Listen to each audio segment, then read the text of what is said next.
स्वामी विवेकानंद रचित राजजग परिशिष्ट जग विषय अन्यान्य शास्त्रर मत श्वेताशतर उपनिषद द्वितीय अध्याय अग्नि यत्र अभिमथ्यते वायु यत्र अधिरुध्यते सम यत्र अतिरिच्यते तत्र संजायते मनः।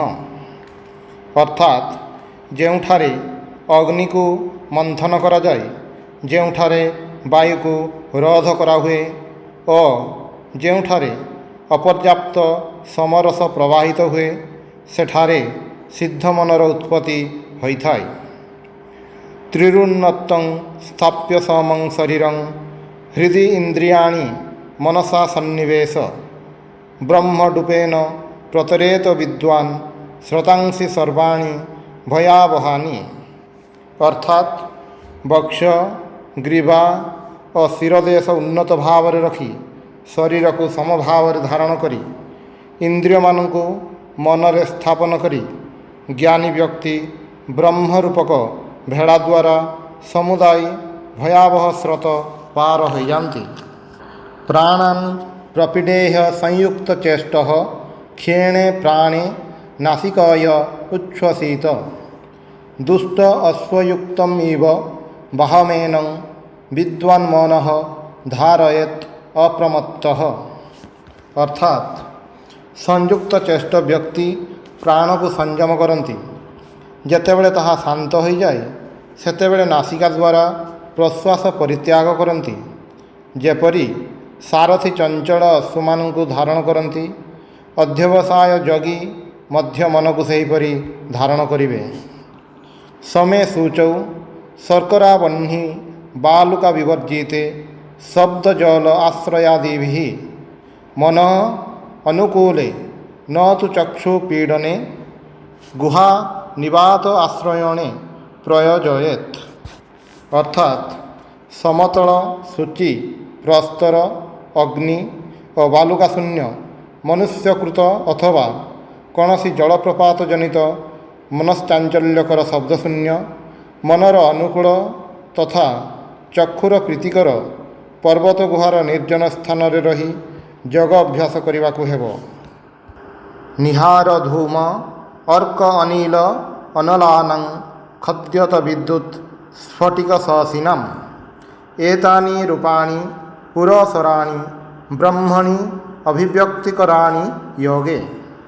अर्थात निहार धूम सूर्य वायु अग्नि खद्यत विद्युत स्फटिक और चंद्र यही रूपगुड़िक सम्मुख को आसी क्रमशः जग माध्यम ब्रह्म को अभिव्यक्त करती। पृथ्वी अप तेज अनिलखे समुत्थिते पंचात्मके योगगुणे प्रवृते न तस्य रोग न जरा न मृत्यु प्राप्तस्य योगाग्निमयं शरीरम। अर्थात जेतेबेले पृथ्वी जल तेज वायु और आकाश यही पंचभूतरु यौगिक अनुभूति समुदित होता है सेतेबेले जग आरंभ होइछि बुझिबाकु हेब। जिए एही प्रकार जगाग्निमय शरीर पाइछन्ति तांकर आउ व्याधि जरा बा मृत्यु न थाए। लघुत्वम आरोग्यम अललुप्तम वर्ण प्रसादः सर सौष्ठवंच गंधः शुभः मूत्रपुरीशम अल्पम यग प्रवृत्ति प्रथमां वदन्ति। अर्थात शरीरर लघुता स्वास्थ्य लभशून्यता सुंदर वर्ण स्वर सौंदर्य मूत्रपुरीशर अल्पता और शरीर रे एक सुंदर सुगंध जगारंभ हेले जगिंकर यही लक्षण गुड़िक प्रकाश पाए। यथा बिंबं मृदय उपलिप्तं तेजमयं भ्राजते तत्सुधान्तं तद्वा आत्मतत्त्वं प्रसमीक्ष्य देहि एकः कृतार्थः भवते वीतशकः। अर्थात जेपरी सुवर्ण और रजत प्रथमे मृत्तिका आदि द्वारा लिप्त थांती परिशेष उत्तम रूपे धौत होई तेजमय होई प्रकाश पाती। सही प्रकार देही ଆତ୍ମତତ୍ତ୍ୱ ଦର୍ଶନ କରି ଏକ ସ୍ୱରୂପ କୃତାର୍ଥ ଓ ଦୁଃଖ ବିମୁକ୍ତ ହୁଅନ୍ତି। ତାପରେ ଶଙ୍କର ଉଦ୍ଧୃତ ଯାଜ୍ଞବଲ୍କ୍ୟ ଯଥାବିଧି ବାଞ୍ଛିତ ଆସନ ଅଭ୍ୟାସ କରି ଅତଃପର ହେ ଗାର୍ଗୀ ଜିତାସନଗତ ହୋଇ ପ୍ରାଣାୟାମ ଅଭ୍ୟାସ କରିବ। କମଳ ଆସନରେ କୁଶ ସମ୍ୟକ୍ ବିଛାଇ ତା ଉପରେ ମୃଗଚର୍ମ ବିଛାଇ ଫଳ ଓ ମୋଦକ ଦ୍ୱାରା ଗଣେଶଙ୍କର ପୂଜା କରି ସେହି ଆସନରେ ସୁଖାସୀନ ହୋଇ ବାମ ହସ୍ତରେ ଦକ୍ଷିଣ ହସ୍ତ ସ୍ଥାପନ କରି ସମଗ୍ରୀବାସୀର ହୋଇ ମୁଖ ବନ୍ଦ କରି ନିଶ୍ଚଳ ହୋଇ ପୂର୍ବମୁଖ ବା ଉତ୍ତରମୁଖ ହୋଇ ବସି ନାସାଗ୍ରରେ ଦୃଷ୍ଟି ନ୍ୟସ୍ତ କରି ଅତି ଭୋଜନ ବା ଏକାବେଳକେ ଅନାହାର ତ୍ୟାଗ କରି ପୂର୍ବୋକ୍ତ ପ୍ରକାରରେ ଯତ୍ନପୂର୍ବକ ନାଡ଼ି ସଂଶୋଧନ କରିବ। ଏହି ନାଡ଼ି ଶୋଧନ ନ କଲେ ସାଧନାର ସମସ୍ତ ଚେଷ୍ଟା ବୃଥା ହୁଏ। ପିଙ୍ଗଳା ଓ ଇଡ଼ାର ସଂଯୋଗ ସ୍ଥଳରେ ହୁଂ ବୀଜ ଚିନ୍ତା କରି ଇଡ଼ାକୁ ଦ୍ୱାଦଶ ମାତ୍ରା ବାହ୍ୟ ବାୟୁ ଦ୍ୱାରା ପୂର୍ଣ୍ଣ କରିବ। ତାପରେ ସେହି ସ୍ଥାନରେ ଅଗ୍ନିଙ୍କ ଚିନ୍ତା ଓ ରଂ ବୀଜର ଧ୍ୟାନ କରିବ। ଏହି ପ୍ରକାର ଧ୍ୟାନ କରିବା ବେଳେ ଧୀରେ ଧୀରେ ପିଙ୍ଗଳା ଅର୍ଥାତ୍ ଦକ୍ଷିଣ ନାସିକା ଦେଇ ବାୟୁ ରେଚନ କରିବ। ପୁନରାୟ ପିଙ୍ଗଳା ଦ୍ୱାରା ପୂରକ କରି ପୂର୍ବୋକ୍ତ ପ୍ରକାରେ ଧୀରେ ଧୀରେ ଇଡ଼ା ଦ୍ୱାରା ରେଚନ କରିବ। ଗୁରୁଙ୍କ ଉପଦେଶ ଅନୁସାରେ ଏହା 3-4 ବର୍ଷ ଅଥବା 3-4 ମାସ ଅଭ୍ୟାସ କରିବ। ଉଷା କାଳରେ, ମଧ୍ୟାହ୍ନରେ, ସାୟାହ୍ନରେ ଓ ମଧ୍ୟରାତ୍ରିରେ ଯେତେ ଦିନ ପର୍ଯ୍ୟନ୍ତ ନାଡ଼ି ଶୁଦ୍ଧି ନ ହୋଇଛି ସେତେଦିନ ଗୋପନରେ ଏହା ଅଭ୍ୟାସ କରିବାକୁ ହେବ। ଏଥିରୁ ଏହି ଲକ୍ଷଣ ଗୁଡ଼ିକ ପ୍ରକାଶିତ ହେବ, ଯଥା ଶରୀରର ଲଘୁତା, ସୁନ୍ଦର ବର୍ଣ୍ଣ, କ୍ଷୁଧା ଓ ନାଦ ଶ୍ରବଣ। ତାପରେ ରେଚକ, କୁମ୍ଭକ, ପୂରକାତ୍ମକ ପ୍ରାଣାୟାମ କରିବାକୁ ହେବ। ଆପନ ସହିତ ପ୍ରାଣର ଯୋଗ କରିବାର ନାମ ପ୍ରାଣାୟାମ। 16 ମାତ୍ରା ମସ୍ତକଠାରୁ ପାଦ ପର୍ଯ୍ୟନ୍ତ ପୂରକ, 32 ମାତ୍ରା ରେଚକ ଓ 64 ମାତ୍ରା କୁମ୍ଭକ କରିବ। ଆଉ ଏକ ପ୍ରକାର ପ୍ରାଣାୟାମ ଅଛି, ସେଥିରେ ପ୍ରଥମେ 64 ମାତ୍ରା କୁମ୍ଭକ, ପରେ 32 ମାତ୍ରା ରେଚକ ଓ ତାପରେ 16 ମାତ୍ରା ପୂରକ କରିବାକୁ ହେବ।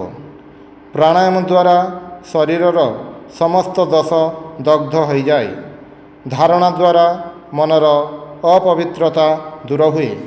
ପ୍ରତ୍ୟାହାର ଦ୍ୱାରା ସଙ୍ଗଦୋଷ ନାଶ ହୁଏ ଓ ଧ୍ୟାନ ଦ୍ୱାରା ଯାହା ଆତ୍ମାର ସମସ୍ତ ଈଶ୍ୱର ଭାବକୁ ଆବରଣ କରି ରଖେ ତାହା ନାଶ ହୋଇଯାଏ। ଏହାପରେ ଆସୁଛି ସାଂଖ୍ୟ ପ୍ରବଚନ ସୂତ୍ର 3ୟ ଅଧ୍ୟାୟ। ଭାବନ ଉପଚୟାତ୍ ଶୁଦ୍ଧସ୍ୟ ସର୍ବଂ ପ୍ରକୃତିବତ୍, ଅର୍ଥାତ୍ ପ୍ରଗାଢ଼ ଧ୍ୟାନ ବଳରେ ଶୁଦ୍ଧ ସ୍ୱରୂପ ପୁରୁଷ ନିକଟକୁ ପ୍ରକୃତିର ସମୁଦାୟ ଶକ୍ତି ଆସିଥାଏ। ରାଗ ଉପହତି ଧ୍ୟାନମ୍, ଅର୍ଥାତ୍ ଆସକ୍ତିର ନାଶକୁ ଧ୍ୟାନ କହନ୍ତି। ବୃତ୍ତି ନିରୋଧାତ୍ ତତ୍ ସିଦ୍ଧି, ଅର୍ଥାତ୍ ସମୁଦାୟ ବୃତ୍ତିର ନିରୋଧରେ ଧ୍ୟାନ ସିଦ୍ଧ ହୁଏ। ଧାରଣା ଆସନ ସ୍ୱକର୍ମଣା ତତ୍ ସିଦ୍ଧି, ଅର୍ଥାତ୍ ଧାରଣା, ଆସନ ଓ ନିଜ କର୍ତ୍ତବ୍ୟ କର୍ମ ନିଷ୍ପାଦନ ଦ୍ୱାରା ଧ୍ୟାନ ସିଦ୍ଧ ହୁଏ। ନିରୋଧ ଛର୍ଦି ବିଧାରଣାଭ୍ୟାମ୍, ଅର୍ଥାତ୍ ଶ୍ୱାସର ଛର୍ଦି ଅର୍ଥାତ୍ ତ୍ୟାଗ ଓ ବିଧାରଣ ଅର୍ଥାତ୍ ଧାରଣ ଦ୍ୱାରା ପ୍ରାଣର ନିରୋଧ ହୁଏ। ସ୍ଥିର ସୁଖମ୍ ଆସନମ୍, ଅର୍ଥାତ୍ ଯେଉଁ ଭାବରେ ବସିଲେ ସ୍ଥୈର୍ଯ୍ୟ ଓ ସୁଖ ଲାଭ ହୁଏ ତାହାର ନାମ ଆସନ। ବୈରାଗ୍ୟାତ୍ ଅଭ୍ୟାସାତ୍ ଚ, ଅର୍ଥାତ୍ ବୈରାଗ୍ୟ ଓ ଅଭ୍ୟାସ ଦ୍ୱାରା ମଧ୍ୟ ତାହା ଲାଭ ହୋଇଥାଏ। ତତ୍ତ୍ୱ ଅଭ୍ୟାସାତ୍ ନେତି ନେତି ଇତି ତ୍ୟାଗାତ୍ ବିବେକ ସିଦ୍ଧି, ଅର୍ଥାତ୍ ପ୍ରକୃତିର ପ୍ରତ୍ୟେକ ତତ୍ତ୍ୱକୁ ଏହା ନୁହେଁ ଏହା ନୁହେଁ ଏହିପରି କହି ତ୍ୟାଗ କରିପାରିଲେ ବିବେକ ସିଦ୍ଧ ହୁଏ। 4ର୍ଥ ଅଧ୍ୟାୟ। ଆବୃତ୍ତି ରସ କୃତ୍ ଉପଦେଶାତ୍, ଅର୍ଥାତ୍ ବେଦରେ ଏକାଧିକ ବାର ଶ୍ରବଣର ଉପଦେଶ ଅଛି, ସୁତରାଂ ପୁନଃ ପୁନଃ ଶ୍ରବଣ ଆବଶ୍ୟକ। ସେନବତ୍ ସୁଖ ଦୁଃଖୀ ତ୍ୟାଗ ବିୟୋଗାଭ୍ୟାମ୍, ଅର୍ଥାତ୍ ଯେପରି ସେନ ପକ୍ଷୀ ମାଂସର ବିୟୋଗରେ ଦୁଃଖୀ ଓ ସ୍ୱୟଂ ଇଚ୍ଛାପୂର୍ବକ ତ୍ୟାଗରେ ସୁଖୀ ହୁଏ, ତଦ୍ରୂପ ସାଧୁ ଇଚ୍ଛାପୂର୍ବକ ସର୍ବତ୍ୟାଗ କରି ସୁଖୀ ହେବେ। ଅହି ନିର୍ଲୟନିବତ୍ ଅର୍ଥାତ୍ ଯେପରି ସର୍ପମାନେ ଅନାୟାସରେ ନିଜର କାତି ପରିତ୍ୟାଗ କରନ୍ତି, ସେହିପରି ସାଧକ ମଧ୍ୟ ପୂର୍ବ ସଂସ୍କାର ତ୍ୟାଗ କରିବେ। ଅସାଧନା ଅନୁଚିନ୍ତୟନଂ ବନ୍ଧାୟ ଭରତବତ୍ ଅର୍ଥାତ୍ ଯାହା ବିବେକ ଜ୍ଞାନର ସାଧନା ନୁହେଁ, ତାହାର ଚିନ୍ତା କରିବ ନାହିଁ, କାରଣ ତାହା ବନ୍ଧନର କାରଣ ହୁଏ। ଦୃଷ୍ଟାନ୍ତ ହେଉଛି ଭରତ ରାଜା। ବହୁଭିଃ ୟୋଗେ ବିରୋଧ ରାଗାଦିଭିଃ କୁମାରୀ ସଂଘବତ୍ ଅର୍ଥାତ୍ ବହୁ ବ୍ୟକ୍ତିଙ୍କର ସଙ୍ଗ ରାଗାଦିର କାରଣ ବୋଲି ଧ୍ୟାନର ବିଘ୍ନ ସ୍ୱରୂପ। ଦୃଷ୍ଟାନ୍ତ ହେଉଛି କୁମାରୀ ହାତରେ ଥିବା ବହୁତ ଶଙ୍ଖା। ଦ୍ୱାଭ୍ୟାମ୍ ଅପି ତଥୈବ ଅର୍ଥାତ୍ ଦୁଇଜଣ ଲୋକ ଏକ ସଙ୍ଗରେ ରହିବା ମଧ୍ୟ ତଦ୍ରୂପ। ନିରାଶଃ ସୁଖୀ ପିଙ୍ଗଲାବତ୍ ଅର୍ଥାତ୍ ଆଶା ତ୍ୟାଗ କଲେ ଆମେ ସୁଖୀ ହୋଇଥାଉ। ଦୃଷ୍ଟାନ୍ତ ହେଉଛି ପିଙ୍ଗଳା ନାମ୍ନୀ ବେଶ୍ୟା।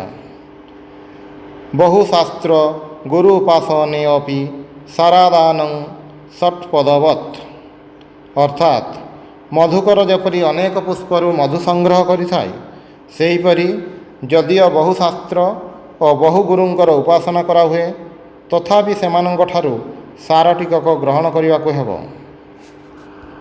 ଇସୁକାର ବନୈକ ଚିତ୍ତସ୍ୟ ସମାଧିହାନିଃ ଅର୍ଥାତ୍ ସ୍ୱର ନିର୍ମାତା ଭଳି ଏକାଗ୍ର ଚିତ୍ତ ରହିଲେ ସମାଧି ଭଙ୍ଗ ହୁଏ ନାହିଁ। କୃତ ନିୟମ ଲଙ୍ଘନାଦ ଅନର୍ଥକ୍ୟଂ ଲୋକବତ୍ ଅର୍ଥାତ୍ ଲୌକିକ ବିଷୟରେ ଯେପରି କୃତ ନିୟମ ଲଙ୍ଘନ କଲେ ମହା ଅନର୍ଥର ଉତ୍ପତ୍ତି ହୁଏ, ସେହିପରି ଏଥିରେ ମଧ୍ୟ ହୁଏ। ପ୍ରଣତି ବ୍ରହ୍ମଚର୍ଯ୍ୟ ଉପସର୍ପଣାନି କୃତ୍ୱା ସିଦ୍ଧିର୍ବହୁକାଲାତ୍ ତତ୍ୱତ୍ ଅର୍ଥାତ୍ ପ୍ରଣତି ବ୍ରହ୍ମଚର୍ଯ୍ୟ ଓ ଗୁରୁ ସେବା ଦ୍ୱାରା ଇନ୍ଦ୍ରଙ୍କ ପରି ଦୀର୍ଘକାଳ ପରେ ସିଦ୍ଧିଲାଭ ହୁଏ। ନ କାଳ ନିୟମଃ ବାମଦେବବତ୍ ଅର୍ଥାତ୍ ଜ୍ଞାନ ଉତ୍ପତ୍ତିର କାଳ ନିୟମ ନାହିଁ, ଯେପରି ବାମଦେବ ମୁନିଙ୍କର ଗର୍ଭାବସ୍ଥାରେ ଜ୍ଞାନ ଉଦୟ ହୋଇଥିଲା। ଲବ୍ଧ ଅତିଶୟ ୟଗାତ୍ ବା ତତ୍ୱତ୍ ଅର୍ଥାତ୍ ଅଥବା ଯେଉଁ ବ୍ୟକ୍ତି ଜ୍ଞାନର ପରାକାଷ୍ଠା ଲାଭ କରିଛନ୍ତି, ତାଙ୍କର ସଙ୍ଗ ଦ୍ୱାରା ମଧ୍ୟ ସିଦ୍ଧି ଲାଭ ହୋଇଥାଏ। ନ ଭୋଗାତ୍ ରାଗ ଶାନ୍ତି ମୁନିବତ୍ ଅର୍ଥାତ୍ ଭୋଗ ଦ୍ୱାରା ରାଗ ଅର୍ଥାତ୍ ଆସକ୍ତି ଶାନ୍ତ ହୁଏ ନାହିଁ, ଯେପରି ସୌରଭୀ ମୁନିଙ୍କର ହୋଇନଥିଲା। ପଞ୍ଚମ ଅଧ୍ୟାୟ। ୟୋଗ ସିଦ୍ଧୟଃ ଅପି ଔଷଧାଦି ସିଦ୍ଧିବତ୍ ନ ଅପଲୋପନୀୟାଃ ଅର୍ଥାତ୍ ଔଷଧ ଆଦି ଦ୍ୱାରା ଆରୋଗ୍ୟ ସିଦ୍ଧି ହୁଏ ବୋଲି ଯେପରି ଲୋକେ ଔଷଧ ଆଦିର ଶକ୍ତି ଅସ୍ୱୀକାର କରନ୍ତି ନାହିଁ, ସେହିପରି ଜଗତ୍ ଦ୍ୱାରା ଲାଭ କରାଯାଇଥିବା ସିଦ୍ଧ ମଧ୍ୟ ଅସ୍ୱୀକାର କଲେ ଚଳିବ ନାହିଁ। ଷଷ୍ଠ ଅଧ୍ୟାୟ।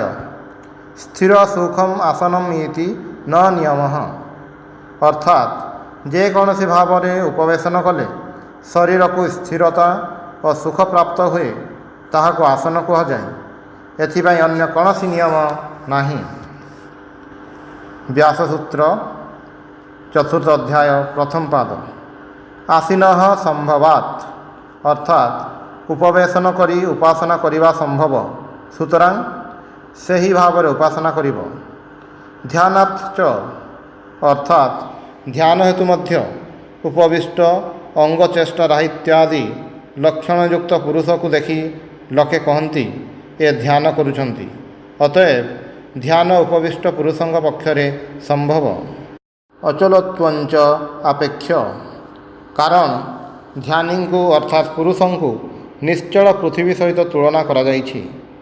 ସ୍ମରନ୍ତି ଚ ଅର୍ଥାତ୍ କାରଣ ସ୍ମୃତିରେ ମଧ୍ୟ ଏହି କଥା କୁହାଯାଇଥାଏ। ୟତ୍ର ଏକାଗ୍ରତା ତତ୍ର ଅବିଶେଷାତ୍ ଅର୍ଥାତ୍ ଯେଉଁଠାରେ ଏକାଗ୍ରତା ହେବ, ସେହି ସ୍ଥାନରେ ବସି ଧ୍ୟାନ କରିବ।